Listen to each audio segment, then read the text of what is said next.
on va le dire clairement. Et du coup, j'ai quand même essayé. Je voulais peut-être oublier aussi le fait que déjà, je dormais dans le même lit que elle et son copain alors qu'elle était mariée à côté. Ça me plaisait pas du tout. Et puis, il faisait des trucs pas très, à côté de moi.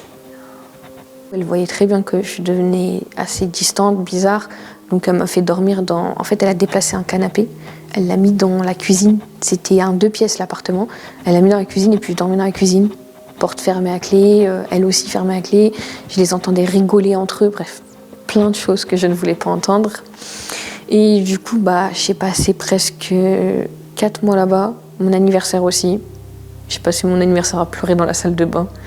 Je pense qu'elle avait beaucoup de manipulation sur moi dès le début. Vu que je l'adorais et que je pensais qu'elle ne voulait pas mon mal, elle m'a laissé le téléphone au début, jusqu'à qu'elle a vu que j'ai essayé d'appeler ma famille d'accueil. Alors là, c'est la première fois qu'elle me levait la main dessus. C'est une violence que j'avais jamais vue. En fait, elle m'emmenait très clairement dans des appartements où des hommes la payaient pour lui lécher les chaussures, lui lécher les pieds et toutes choses comme ça en fait. Et je sais pas après ce qu'elle faisait d'autre puisqu'elle s'enfermait dans une pièce. Mais oui, elle m'a déjà traînée à 3h du matin. J'étais dans un escalier et puis j'entendais l'homme rigoler. Et ça a duré peut-être 3h, 4h.